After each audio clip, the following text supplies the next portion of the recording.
Cookery சேனலை பார்த்து யார் வேணாலும் சமையல் பண்ணலாம். ஆனா சுவையான சமையல் பண்றது எப்படி? நான் இதயம் நல்லெண்ணெயில சமையல் பண்றேன். ஆஹா ஓஹோன்னு பாராட்டுறாங்க.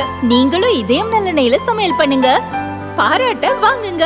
தினம் தோறும் வாங்குவே இதயம் இதயம். உரிமை மீட்க, தலைமுறை காக்க 100 நாட்கள் நடைபயணத்தை மேற்கொண்டிருக்கின்றேன். இது ஒன்று போதும். இந்த நடைபயணத்தின் நோக்கம் தமிழக மக்களின் உரிமைகளை மீட்டெடுக்க வேண்டும். உங்களுடைய உரிமைகள் என்னவென்று உங்களுக்கு தெளிவுபடுத்தி தமிழ்நாட்டில் மிகப்பெரிய புரட்சி நடந்து இந்த திமுக ஆட்சியை அகற்றி உங்களுக்கு உண்மையான விடுதலை வழங்க வேண்டும் என்ற நோக்கத்திலே இந்த 100 நாள் நடைபயணத்தை மேற்கொண்டிருக்கின்றேன். இந்த நடைபயணத்தின் நோக்கம் வாக்குகள் அல்ல. இங்கே நான் வந்தது உங்களிடம் வாக்குகள் சேகரிக்க நான் வரவில்லை. வந்த நோக்கம் இந்த கொடுங்கோல் ஆட்சி, திமுக ஆட்சி, ஊழல் ஆட்சியை அகற்ற வேண்டும், உங்களுக்கு விடுதலை வர வேண்டும். குறிப்பாக தமிழக மக்கள், குறிப்பாக பெண்களுக்கு விடுதலை வர வேண்டும், பெண்களுக்கு பாதுகாப்பு வேண்டும், விவசாயிகள் மகிழ்ச்சியாக இருக்க வேண்டும், படித்த இளைஞர்களுக்கு வேலை வாய்ப்பு வழங்க வேண்டும், அரசு ஊழியர்கள் அவருடைய உரிமைகளை பெற வேண்டும் என்ற நோக்கத்திலே இங்கே வரைய தந்திருக்கின்றேன். கிருஷ்ணகிரி மாவட்டம், கிருஷ்ணகிரி நகரத்தில் நடைபெற்றுக் கொண்டிருக்கின்ற இந்த நடைபயணத்தின் விழிப்புணர்வு பிரச்சார கூட்டத்தை மிக சிறப்பாக நடத்தி கொண்டிருக்கின்ற மாவட்ட செயலாளர் அருமை தம்பி மோகன்ராம் அவர்கள், மாவட்ட தலைவர் மஞ்சு அவர்கள், எனக்கு முன்பு பேசிய பாட்டாளி மக்கள் கட்சியின் பொதுச் செயலாளர் மரியாதைக்குரிய திரு வடிவேல் ராவணன் அவர்கள், தலைமை நிலை செயலாளர் பேராசிரியர் செல்வகுமார் அவர்கள், கிழக்கு மண்டல இணை பொதுச் செயலாளர் வைத்தி அவர்கள், முன்னாள் சட்டமன்ற உறுப்பினர் வேலுச்சாமி அவர்கள், தர்மபுரி சட்டமன்ற உறுப்பினர் வெங்கடேஸ்வரன் அவர்கள், ஆலயமணி அவர்கள், பொன்மலை அவர்கள், பாடி செல்வம் அவர்கள், கோதை கேசவன் அவர்கள், ராஜசேகரன் அவர்கள், முருகசாமி அவர்கள், செந்தில் அவர்கள், குமார் அவர்கள், மின்னல் சிவகுமார் அவர்கள், சோமசுந்தரம் அவர்கள், மாதேஷ் அவர்கள், இளங்கோவன் அவர்கள், மாணிக்கம் அவர்கள், பாரதி அவர்கள், மாதேஸ்வரி அவர்கள், கலைவாணி அவர்கள், பொன்னப்பன் அவர்கள், தியாகராஜ் நாயுடு அவர்கள், அமல்ராஜ் அவர்கள், ராமமூர்த்தி அவர்கள், ஜெகதீஷ் அவர்கள், பாரிஸ் லக்ஷ்மணன் அவர்கள், கார்த்திகேயன் அவர்கள், ரவிக்குமார் அவர்கள், முகேஷ் தாஸ், திருப்பதி சேட்டு, ஆறுமுகம்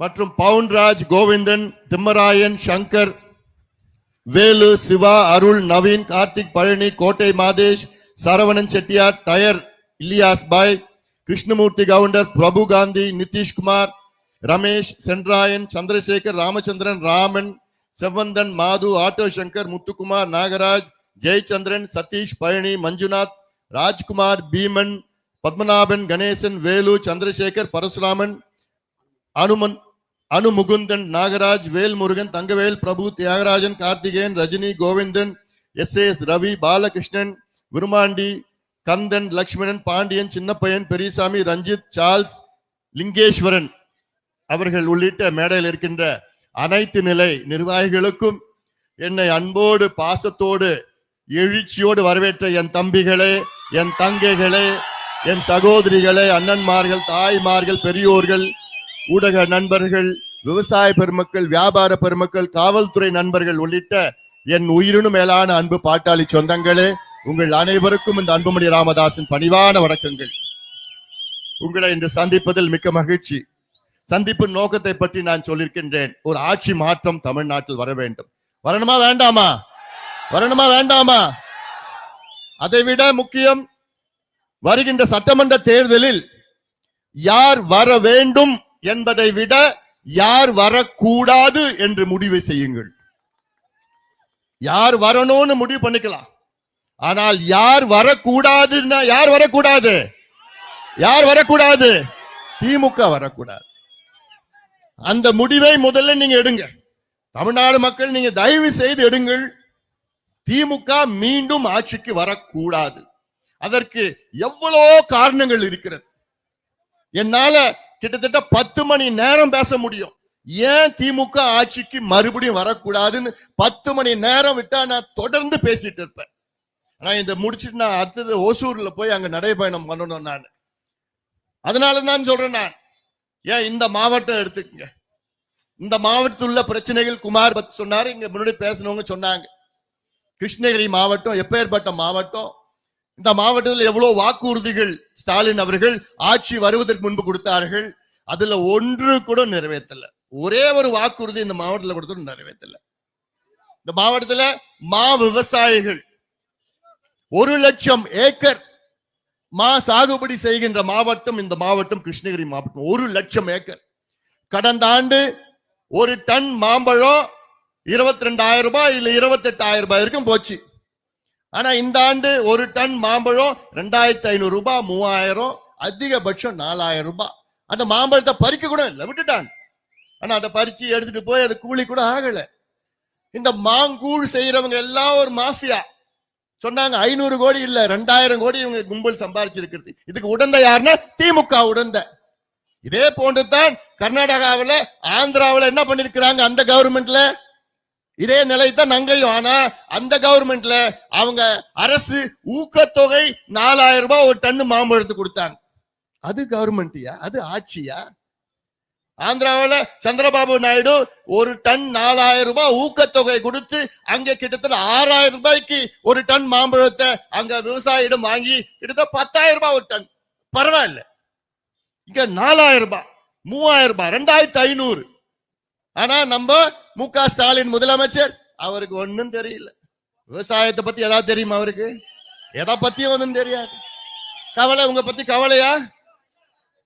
என்ன பண்ணுவீங்க நீங்க? விவசாயம் கடனை வாங்கி எப்படியாவது என் பொண்ணை படிக்க வைக்கணும், ஏதோ கல்யாணம் பண்ணணும். அதுல என்ன எவ்வளவு நீங்க என்ன 10,000 ஏக்கர் மாந்தோட்டம் வச்சிருக்கீங்களா? என்ன இருக்கிறது 1/2 ஏக்கர், 1 ஏக்கர், 2 ஏக்கர், 3 ஏக்கர், அவ்வளவுதான். அதுக்கு விலை இல்ல, முடிஞ்சு போச்சு. என்ன மாம்பழம்னா வருஷம் ஃபுல்லா காய்ச்சிட்டு இருக்குமா? ஒரு சீசன் தான் அது. இப்படி எல்லாம் இது எவ்வளவு பெரிய துரோகம் ஸ்டாலின் அவர்கள் இந்த மா விவசாயிகளுக்கு தொடர்ந்து செய்து கொண்டிருக்கின்றார்கள். அடுத்தது கிரனைட் கொள்ளை. கொள்ளையோ கொள்ளை. கிருஷ்ணகிரி என்றாலே அது கிரனைட் கொள்ளை, சாதாரண கொள்ளை கிடையாது. அதுல எவ்வளவு புடிச்சு ஏதோ புடிச்சாங்களா, இவங்க ஆட்சிக்கு வந்து புடிச்சாங்களா, புடிச்சு எவ்வளவு அபராதம் கொடுத்தாங்க தெரியுமா? 321 கோடியா அபராதம். எதுக்கு? அதாவது முறையில்லாத அதை கிரனைட்டை எடுத்து வித்துட்டாங்கன்னு. அடப்படுவாங்களா? 300 கோடி அபராதமா? அவன் பண்ணது 30,000 கோடிக்கு வித்தான். நீ அபராதம் 300 கோடிக்கு போட்டு இருக்கிற. அந்த 300 கோடியும் இன்னைக்கு எவ்வளவு தெரியுமா கட்டிருக்கிறாங்க? ஃபைன் கட்டிருக்கிறாங்க 20 லட்சம். அந்த 300 கோடி கட்டுறதுக்கு 321 கோடி கட்டுறதுக்கு அவங்க தவணை முறையில கட்டலாமா? இஎம்ஐல கட்டுவானுங்க போல இருக்குது. அடுத்தது எது? ஃபைன் வாங்குறது. ஆனா நீங்க விவசாயிகள் ஏதோ ஒரு 10,000 15,000 பேங்க்ல கடன் வாங்கினா அடுத்த நாள் வந்து நிக்கிறான். எதுக்கு நிக்கிறான்? கட்டு, இல்ல உன் டிராக்டர் எடுத்துட்டு போறேன், இல்ல வீடு ஜப்தி பண்றேன், இல்ல உடைமைகளை எடுத்துட்டு போறேன்னு பேங்க்காரன் நிக்கிறான். ஆனா இங்க கொள்ளையோ கொள்ள 30,000 கோடிக்கு மேல கொள்ளடிச்சுக்கிட்டு அவனுக்கு 321 கோடி ஃபைனை போட்டு அந்த 320 கோடி நீங்க எப்ப வேணா கட்டிக்கும். இது சாதாரண கொள்ளை கிடையாது. 200 லாரியை பிடிச்சானுங்களாம். இந்த கிரானைட் எடுத்துட்டு போற லாரி 200 லாரியை பிடிச்சானுங்க. அந்த லாரிக்குள்ள அந்த கிரானைட் கல் எங்கன்னு கேட்டா அது காணும். எப்படி எல்லாம் அடிக்கிறானுங்க பாரு கொள்ளைய. சாதாரண கொள்ளை கிடையாது. அதெல்லாம் எங்கயா அந்த சரக்கு எங்கயான்னு கேட்டா அது எங்களுக்கு தெரியல, அவன் எடுத்துட்டு போயிட்டான். அதனால இதெல்லாம் நான் இன்னும் நிறைய இருக்கு, இதுல நிறைய இருக்கு. இந்த திமுகவே கம்பெனி ஆட்சி நடக்குது. இங்க திமுகவே ஒரு கம்பெனி. இப்போ எதிர்க்க அண்ணா சிலை இருக்குது. அண்ணாவுடைய சிலை நான் நடைபயணத்தை வரப்போ அவருக்கு ஒரு வணக்கம் வச்சு தான் வந்தேன். அண்ணா மீது எனக்கு நிறைய மரியாதை இருக்கு. ஆனால் அப்படிப்பட்ட அண்ணா அவர்கள் பேர் சொல்வதற்கு கூட திமுகவுக்கு தகுதி கிடையாதுயா. தகுதி கிடையாது. தகுதி இழந்து விட்டீர்கள். அண்ணா அவர்கள் திமுகவை தொடங்கிய காரணம் சமூக நீதிக்கு, மது ஒழிப்புக்கு, நேர்மையான ஆட்சிக்கு, தமிழுக்கு, மொழிக்கு, நம்முடைய கலாச்சாரம், நாகரிகம், பண்பாடு அத்தனைக்கும். அதற்காகத்தான் அண்ணா அவர்கள் திமுகவை தொடங்கினார். ஆனா இன்னைக்கு நடத்துற திமுக அண்ணாவுக்கும் அதுக்கும் திமுகவுக்கும் சம்பந்தமே கிடையாது. அவருடைய கொள்கைக்கும் திமுகவுக்கும் சம்பந்தமே கிடையாது. முதலமைச்சர் ஸ்டாலின் அவர்களுக்கும் அண்ணாவுக்கும் சம்பந்தமே கிடையாது. ஸ்டாலின் அவர்களுக்கும் சமூக நீதிக்கும் சம்பந்தமே கிடையாது. ஸ்டாலின் அவர்களுக்கும் மது ஒழிப்புக்கும் சம்பந்தமே கிடையாது. ஸ்டாலின் அவர்களுக்கு நேர்மையான ஆட்சிக்கும் ஸ்டாலின் அவர்களுக்கும் எந்த சம்பந்தம் கிடையாது. ஸ்டாலின் அவர்களுக்கோ விவசாயத்திற்கோ எந்த சம்பந்தம் கிடையாது. ஸ்டாலின் அவர்களுக்கோ நீர் மேலாண்மைக்கோ எந்த சம்பந்தம் கிடையாது. ஸ்டாலின் அவர்களுக்கோ நிர்வாகத்திற்கோ எந்த சம்பந்தமே கிடையாது. இருக்க சம்பந்தம் ஒண்ணும் கிடையாது, ஒண்ணுமே கிடையாது. அதான் சொல்றேன், அண்ணா அவர்களுடைய கொள்கை என்ன? தமிழ்நாட்டில் பூரண மது விலக்கு. இவங்க திமுக கம்பெனி மதுவை சாராயத்தை வித்துட்டு இருக்காங்க, கொள்ள அடிச்சிட்டு இருக்கிறாங்க. நான் சொன்னேன் திமுக கம்பெனி நான் சொல்றேன். ஏன் தெரியுமா? கம்பெனிக்காரன் தான், கார்பரேட் கம்பெனி தான் திமுகவை இன்னைக்கு வழி நடத்திட்டு இருக்கிறாங்க. என்ன கம்பெனி? டாஸ்மார்க் விற்பனைக்கு ஒரு கம்பெனி, அது சென்னையில இருக்கிற கம்பெனி. மணல் கொள்ளைக்கு அதை வசூல் பண்றதுக்கு ஒரு கம்பெனி. என்ன கம்பெனி? புதுக்கோட்டை கம்பெனி. டாஸ்மார்க் அந்த சந்து கடை எல்லாம் இருக்குல்ல, அந்த சந்து கடை கள்ளச்சாராயம் இதுக்கு ஒரு கம்பெனி. என்ன கம்பெனி? கரூர் கம்பெனி. தாது மணலுக்கு அது ஒரு கம்பெனி, அது தூத்துக்குடி கம்பெனி. ஏரியில இருக்கிற அந்த மணல், சவுடு மணல், அதுக்கு ஒரு கம்பெனி. என்ன கம்பெனி? அதுவும் புதுக்கோட்டை கம்பெனி. ஏயா, கிருஷ்ணகிரியில உள்ள ஏரியில விவசாயிகள் அவன் போய் அந்த தாது மணல், இது அந்த சவுடு மணல் எடுத்துக்கிட்டு இல்ல அந்த வண்டல் மணல் எடுத்துக்கிட்டு போய் விவசாய நிலத்துக்கு எடுத்துட்டு போறதுக்கு இங்க எங்க யார்கிட்ட பர்மிஷன் வாங்கணுமா? புதுக்கோட்டை கம்பெனி கிட்ட. புதுக்கோட்டை கம்பெனிக்கும் கிருஷ்ணகிரியில் உள்ள ஏரிக்கும் என்னையா சம்பந்தம் இருக்கு? புதுக்கோட்டை கம்பெனிக்கும் தர்மபுரியில் உள்ள ஏரிக்கும் என்ன சம்பந்தம் இருக்குது? புதுக்கோட்டை கம்பெனிக்கும் கடலூர் மாவட்டத்தில் உள்ள ஏரிக்கு என்ன சம்பந்தம் இருக்குது? ஆனா அந்த ஏரியில விவசாயிகள் போய் அந்த வண்டல் மண்ணை எடுத்துட்டு போவனா? இல்லைங்க, இது புதுக்கோட்டை கம்பெனி கிட்ட அனுமதி வாங்கணும். படுபாவீங்களா? யார் மண்ணு யாது, யார் ஏரியாது, யார்கிட்ட அனுமதி வாங்கணையா? நம்ம விவசாயிகள் அவங்க முப்பாட்டம் பாட்டம் பூட்ட அவங்க தான் வெட்டின ஏரிகள். அந்த ஏரியில இவங்க அந்த வண்டல் மண் எடுக்கணும்னா புதுக்கோட்டை கம்பெனிட்ட அனுமதி வாங்கணுமாயா? என்னையா ஆட்சி நடத்துறீங்க? கம்பெனி ஆட்சி நடத்துறாரு ஸ்டாலின் அவர்கள். இதெல்லாம் நிச்சயமாக இதை ஒரு பொழுதும் ஏற்றுக்கொள்ள கூடாது, ஒரு பொழுதும் ஏற்றுக்கொள்ள கூடாது. காலையில நான் போய் பார்த்தேன். என்ன போனேன்? எண்ணேகோல் புதூர்னு ஒரு ஊருக்கு போனேன். அந்த ஊர்ல என்ன பிரச்சனை? ரொம்ப நாளா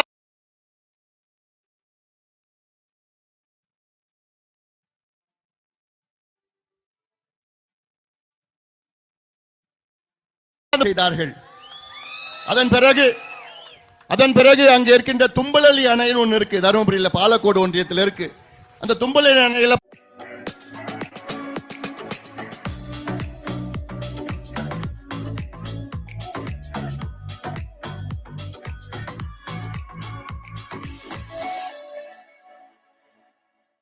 தண்ணி வந்து 22 வருஷம் ஆயிடுச்சுன்னு சொன்னாங்க. ஒரு சொட்டு தண்ணியில 500 ஏக்கர்ல இருக்கிற பெரிய அணை. அப்ப கேட்டாங்க, பெருச்சி கவுண்டர் அங்க வந்தார், விவசாய சங்கத்தின் தலைவர் அங்க பகுதியில். கேட்டேன், என்ன இதுக்கு செய்யலாம்? இல்லைங்க ஐயா, தென்பண்ணை ஆத்துல தண்ணி போகுது, இந்த தண்ணி ஆண்டுதோறும் கிட்டத்தட்ட 4-5 முறை வெள்ளம் போகுது, இந்த தண்ணி வீணா கடல்ல போகுது. தென்பண்ணை ஆத்துல இருந்து ஒரு வாய்க்கால் மூலமா அங்க எண்ணேகோல் புதூர்னு ஒரு ஊர் இருக்கு, அந்த ஊர்ல தடுப்பணை கட்டி இருக்கிறாங்க. அங்கிருந்து வலது கால்வாயில ஒரு 50 கிலோமீட்டர் வெட்டி தும்பலி அணைக்கு தண்ணி கொண்டு வந்தா இந்த டேம் ஃபுல்லா நிறைஞ்சிச்சுன்னா 10,000 ஏக்கர் விவசாயம் பண்ணலாம். நேரடியாக மறைமுகமாக 30,000 ஏக்கர் விவசாயம் பண்ணலாம், நிலத்தடி நீர் உயரும். இதெல்லாம் சொன்ன அப்புறம் அதை தீவிரமாக என் கையில் எடுத்து, அந்த பிரச்சனையை தீவிரமாக கையில் எடுத்து, கிட்டத்தட்ட என் தலைமையில மட்டும் 4 போராட்டங்கள், கட்சி தலைமையில கிட்டத்தட்ட 4-5 போராட்டம், ஆர்ப்பாட்டம், துண்டு பிரசுரம், அழுத்தம், செய்தியாளர்கள் சந்திப்புல அமைச்சர்களை பார்த்து பல முறை அழுத்தம் கொடுத்து கிட்டத்தட்ட 4 ஆண்டுகளுக்கு பிறகு அதிமுக ஆட்சியில அதுக்கு 253 கோடி ரூபாய் ஒதுக்கீடு செஞ்சாங்க கடைசி காலத்துல அதிமுக. அது அப்பயே பண்ணிருக்கலாம். துணைக்கும் அது அமைச்சர் அன்பழகன், அப்போ இருக்க அமைச்சர் அன்பழகனுடைய தொகுதி அது, அவருக்கே தெரியல இவ்வளவு நாளா. அதனால நான் அதை ஒரு இயக்கமாக ஒரு மூவ்மெண்ட் ஆக பண்ண பிறகு 253 கோடி ரூபாய் ஒதுக்கீடு செஞ்சாங்க. அந்த ஒதுக்கீடு எதுக்கு தெரியுமா? தென்பண்ணையில எண்ணெய்கோல் புதூர், கிருஷ்ணகிரி மாவட்டத்தில் உள்ள எண்ணெய்கோல் புதூர்ல வலது கால்வாய் 50 கிலோமீட்டர் கால்வாய் வெட்டி புதுசாக தும்பலி அணைக்கு கொண்டு போனோம். அதே போன்று இடது கால்வாயில 22 கிலோமீட்டர் கால்வாய் வெட்டி இல்ல கால்வாய் உருவாக்கி படேதலா அணை, படேதலா ஏரிக்கு கொண்டு போனோம். படேதலா ஏரி கிருஷ்ணகிரி மாவட்டத்தில் இருக்கு, தும்பலி அணை தருமபுரி மாவட்டத்தில் இருக்கு. படேதலா ஏரி 269 ஏக்கர் பரப்பளவில் இருக்கு. அந்த தென்பண்ணையான வெள்ளம் காலத்துல அந்த தண்ணிய படேதலா ஏரிக்கு எடுத்துட்டு போனா அங்க இருந்து கிட்டத்தட்ட 20 ஏரிக்கு தண்ணீர் பாயும். 5000 ஏக்கர் கூடுதலாக விவசாயம் பண்ணலாம் நேரடியாக, 25,000 ஏக்கர் மறைமுகமாக விவசாயம் பண்ணலாம். 1 லட்சம் டன் உணவு அதிகமா உற்பத்தி செய்யலாம். எதுல? இந்த சின்ன திட்டத்துல. சாதாரண திட்டம் என்ன பொறுத்த இருக்கு, சின்ன திட்டம். தண்ணி கடலுக்கு போகுது, அது கொஞ்சோண்டு 1/4 TMC தண்ணி, அவ்வளவுதான். 350 கியூபிக் கன அடி நீர், அவ்வளவுதான். இதை எடுத்துட்டு இந்த 2 ஏரியிலையும் டேம்லயும் நிரப்புனா, இதற்கு போராட்டம் பண்ணி காசு எல்லாம் வாங்கி நிதி ஒதுக்கீடு செய்த இந்த துப்பு இப்பு, என்ன இப்பு துப்பு கேட்ட ஆட்சி அது. இவனுக்கு என்ன பண்ணிட்டாங்க? இந்த திட்டத்தை அப்படியே கிடப்புல போட்டாயா? எவ்வளவு அயோக்கியத்தனம் அது, எவ்வளவு பாவையா நீங்க செய்யறீங்க, எவ்வளவு பாவையா செய்யறீங்க கேட்டா இன்னைக்கு போய் பார்த்தா அப்படியே நிக்குது, அனாதையா நிக்குது. இந்த திட்டம் அப்படியே நிக்குதுயா. 10% வேலையை கிருஷ்ணகிரியில பண்ணிருக்கிறாங்க, அங்க ஒரு 40% பண்ணிருக்கிறாங்க அந்த பக்கத்துல தருமபுரிக்கு. இதுவாயா ஆட்சி, இதுவாயா நிர்வாகம்? இது விவசாய பிரச்சனை மட்டும் இல்லையா, நமக்கு உணவு பாதுகாப்பு. வருங்காலம் மோசமா இருக்க போகுது. காலநிலை மாற்றம், பருவநிலை மாற்றம், கிளைமேட் சேஞ்ச், குளோபல் வார்மிங். மழை வரப்போறது இல்ல, இன்னும் 10-15 ஆண்டுகளுக்கு பிறகு மழை வராதுன்னு நிபுணர்கள், கிளைமேட் சயின்டிஸ்ட் சொல்றாங்க. இன்னைக்கு மழை வருது, வெள்ளம் வருது, மேக வெடிப்பு, கிளவுட் பர்ஸ்ட் எல்லாம் வருது. இன்னும் 15 வருஷத்துல இதெல்லாம் எல்லாமே காணாம போயிடும். இன்னைக்கு இந்த திட்டம் வேணும்யா. நீர் மேலாண்மைனா என்னன்னு தெரியுமா முதலமைச்சர் ஸ்டாலின் அவர்கள்? உங்களுக்கு என்கிட்ட கத்துக்குங்க, வந்து பாடம் எடுத்துக்குங்க. நீர் மேலாண்மை பத்தி இந்த மேடையில 5 மணி நேரம் என்னால பேச முடியும். தமிழ்நாட்டு நீர் மேலாண்மை, இந்தியா நீர் மேலாண்மை, உலக அளவில் நீர் மேலாண்மை பேச முடியும். பேசுவதுன்னா நான் ஏதோ வசனம் பேசுறது இல்ல, இதுதான் பிரச்சனை, இதுதான் தீர்வு என்று என்னால பேச முடியும். அதுதான் நான் கேட்கிறேன். எங்க கிட்ட ஒரு 6 மாதம் 2 ஆண்டுகளை விட்டு பாருங்களேன். ஒரு 2 ஆண்டு காலம் தமிழ்நாட்டில் எவ்வளவு நீர் பாசன திட்டங்கள் நிலுவையில் கிடப்பில போடப்பட்டிருக்கிறது. அதுக்கு ஏதாவது 1 பைசா நீங்க ஒதுக்கீடு செஞ்சீங்களா ஸ்டாலின் அவர்களே உங்க ஆட்சியில? இதுதான் முக்கியம், இதுதான் எங்களுக்கு வேணும், இதுதான் வருங்கால சந்ததியினருக்கு நமக்கு சோறு போடும், நமக்கு உணவு பாதுகாப்பு அளிக்கும், விவசாயிகளுக்கு விவசாயம் பெருகும், வேலை வாய்ப்பு உருவாகும். இதெல்லாம் முதலீடு போடாம தேவையில்லாத ஸ்கீம். இப்ப புதுசா இன்னொரு 6 மாசம் தான். ஆனா புதுசா என்னது? நலம் காக்கும் ஸ்டாலின் திட்டம், உங்களுடன் ஸ்டாலின், அது ஒரு திட்டமா? என்னையா திட்டம் அது? என்னையா திட்டம்? உங்களுடன் ஸ்டாலின். யார் கூட இருக்கிறார் ஸ்டாலின் இன்னைக்கு? உங்க கூட இருக்கிறாரா? விவசாயி கூட இருக்கிறாரா? இளைஞர்கள் கூட இருக்கிறாரா? இல்ல அரசு ஊழியர்கள் கூட இருக்கிறாரா? நெசவாளர்கள், மீனவர்கள், இளைஞர்கள், பெண்கள் யார் கூட இல்லையா? கார்ப்பரேட் முதலாளிகள், இவங்க கூட மட்டும்தான் ஸ்டாலின் இருக்கிறார். அவங்க கூட மட்டும்தான் பேசுவாரு, அவங்க கூட மட்டும்தான் பிசினஸ் டீலிங். இதுதான் திமுகவுடைய லட்சணம். அதனால்தான் நான் சொல்றேன், மீண்டும் மீண்டும் சொல்கின்றேன், இது மோசமான ஆட்சியா. கல்வித்துறையை சீரழித்து விட்டார்கள். கல்வித்துறை, நம்ம பிள்ளைங்களாம் படிக்கணும், நமக்கு ஆசை. நான் படிக்கலையா, நான் ஏதோ விவசாயம் பண்ணிட்டேன், என் புள்ள என் பொண்ணு படிக்கணும்னு அந்த ஆதங்கம் உங்க எல்லாருக்கும் இருக்கும், அந்த ஆதங்கம் இருக்கு. ஆனால் ஸ்டாலின் அவர்கள் என்ன பண்றாரு தெரியுமா? இன்னைக்கு நீங்க உங்க பிள்ளைகள் படிக்கின்ற அரசு பள்ளிக்கூடங்களை மூடிக்கொண்டிருக்கின்றார்கள் இந்த திமுக ஆட்சியில். படுபாவிகளா, ஒரு பள்ளிக்கூடம் கட்டுறதுக்கு எவ்வளவு கஷ்டம். கட்டுறது பெருசு இல்ல, பில்டிங் கட்டுறது பெருசு கிடையாது. அதுல ஆசிரியர்களை, ஸ்டாஃப், கூடுதல் அங்க இருக்கின்றவர்கள் எல்லாம் நியமனம் பண்ணி அந்த நம்பிக்கை பெற்றோர்களுக்கு வைத்தால்தான் அவர் பிள்ளைகளை அந்த பள்ளிக்கூடத்துக்கு அனுப்புவார்கள். அந்த நம்பிக்கை வருவதற்கு எத்தனை ஆண்டுகள் ஆகும்? கர்ம வீரர் காமராசர் அவர்கள் எத்தனையோ பள்ளிக்கூடங்களை, 25,000 பள்ளிக்கூடங்களை கட்டினார். அது வரலாறுயா, வரலாறு. ஆனா இந்த கொடுங்கோல் கேடுகட்ட திமுக ஆட்சி பள்ளிக்கூடங்களை மூடிக்கொண்டிருக்கிறது. அரசு பள்ளிக்கூடங்களை கேடுகட்ட ஆட்சியா, கேடுகட்ட ஆட்சி. 207 பள்ளிக்கூடங்கள், அரசு பள்ளிக்கூடங்களை கடந்த மாதம் மூடி இருக்கிறாங்க. இது எவ்வளவு பெரிய பாவம், எவ்வளவு பெரிய துரோகம், தமிழக மக்களுக்கு எவ்வளவு பெரிய துரோகம். தமிழ்நாட்டில் 4000 அரசு பள்ளிக்கூடங்களில் எத்தனை ஆசிரியர் தெரியுமா இருக்கிறாங்க? ஒரே ஒரு ஆசிரியர். 5வது வரைக்கும் இருக்கிற பள்ளிக்கூடம் 4000 பள்ளிக்கூடம், அதுல ஒரு ஆசிரியர். அப்புறம் ஒரு ஆசிரியர் வச்சு எப்படியா நீங்க பாடத்தை நடத்துவாங்க? இவங்க என்னத்தையா கல்வி கத்துக்குப்பாங்க? 1,00,000 வகுப்பறையில ஒரே ஒரு ஆசிரியர் கூட கிடையாது. எவ்வளவு? 1,00,000 வகுப்பறைகளில் ஒரு ஆசிரியர் கூட கிடையாது. அப்ப இதுவாயா ஆட்சி? இதுவாயா நிர்வாகம்? இதுவாயா கல்வித்துறை? என்னையா கல்வி நடத்துறீங்க நீங்க? அதே போன்று 10,500 உதவி ஆசிரியர்கள் இருக்கின்றார்கள்.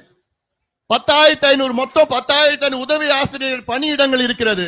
அதில் 9,000 இடங்கள் காலியாக இருக்கிறது. 10,500 உதவி ஆசிரியர்கள் பணியிடங்களில் 9,000 இடங்கள் காலி இடங்கள்.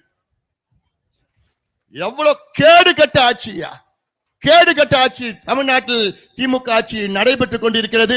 இதற்கு நீங்கள் முற்றுப்புள்ளி வைக்க வேண்டும். முற்றுப்புள்ளி வைக்கணும். வைப்பீங்களா? வைப்பீங்களா? என் தம்பிகளை, என் தம்பிகள் முடிவு செஞ்சா போதும், என் தங்கைகள் முடிவு செஞ்சா போதும்.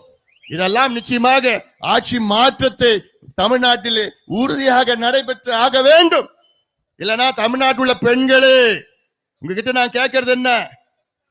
தயவு செய்து திமுகவுக்கு வாக்களிக்காதீர்கள்.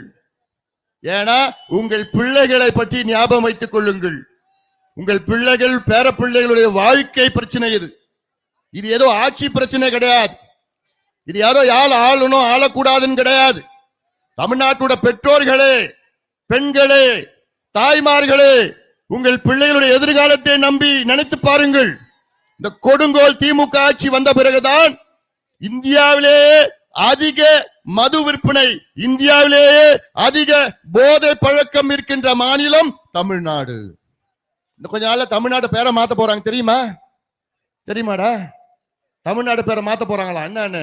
கஞ்சா நாடு ஆக்க போறாங்களா?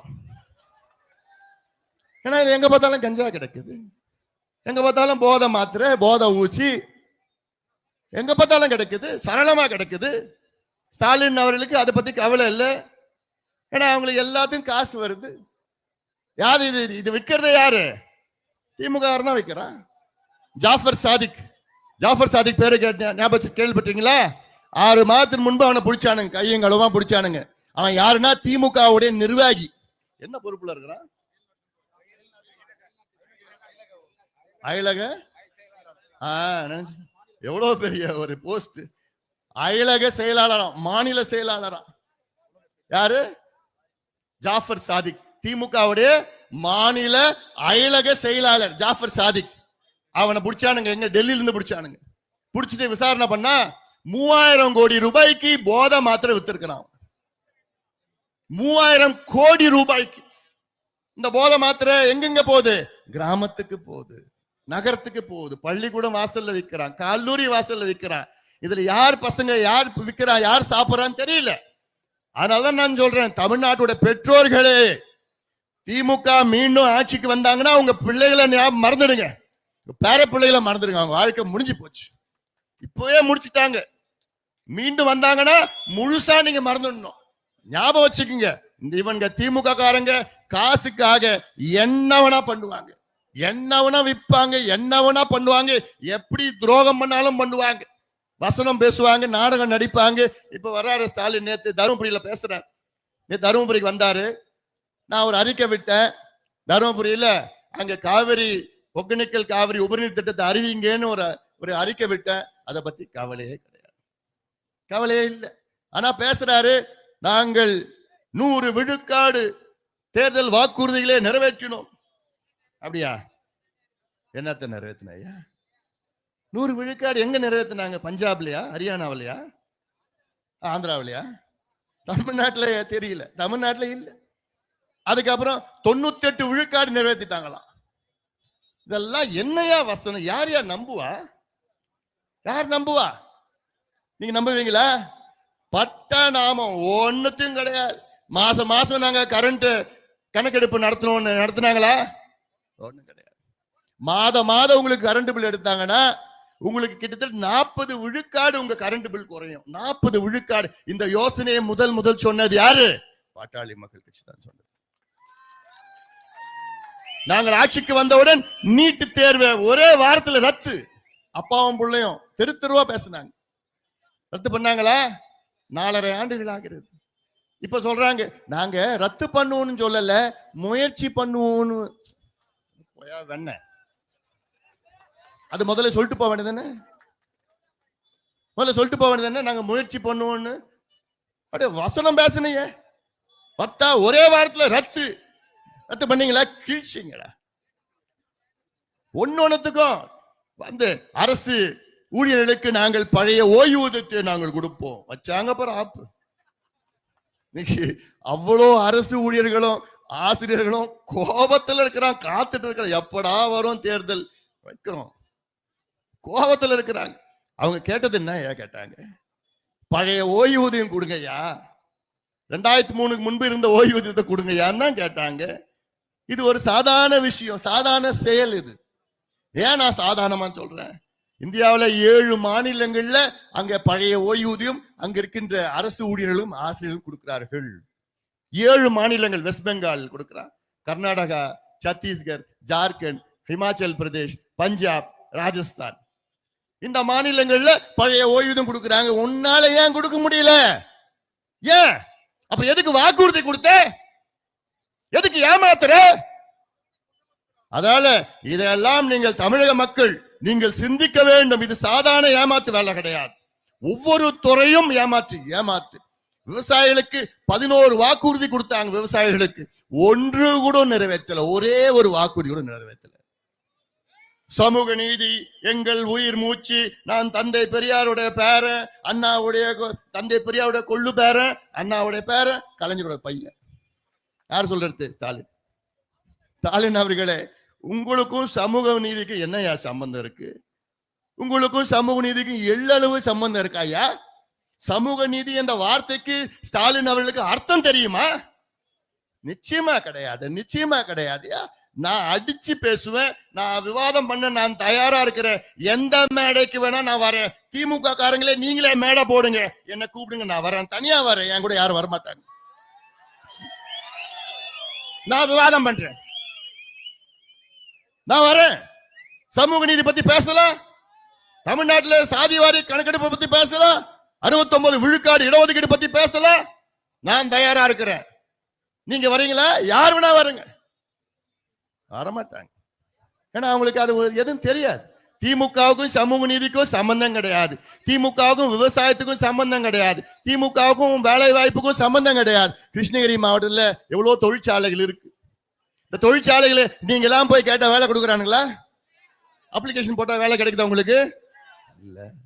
நான் அங்க போனேன் காலையில, எண்ணெய்கோல் புதூர் போனா வர வழியில டெல்டான்னு ஒரு பெரிய கம்பெனி இருக்கு. நான் பார்த்தேன், என்னடா இவ்வளவு பெரிய கம்பெனி இருக்கு. அங்க போய் நம்ம அங்க இருக்கிற லோக்கல் பிள்ளைங்க, படிச்ச பிள்ளைங்க, இன்ஜினியர் படிச்சிருக்கிறான், எலக்ட்ரானிக் படிச்சிருக்கிறான், எல்லாம் தகுதியா இருக்கிறான். அங்க போய் கேட்டா முடியாது. எதுக்கியா கம்பெனி வச்சிருக்கிற? மூடிட்டு போயா கம்பெனி. அந்த மாதிரி கம்பெனி எங்களுக்கு வேணாம். இங்க இருக்கிற பிள்ளைங்களுக்கு வேலை கொடு. இவங்க நிலத்துலதான் நீங்க உங்க கவர்மெண்ட் புடிங்க எடுத்து வச்சு கொடுத்துருக்காங்க, உனக்கு கொடுத்துருக்காங்க.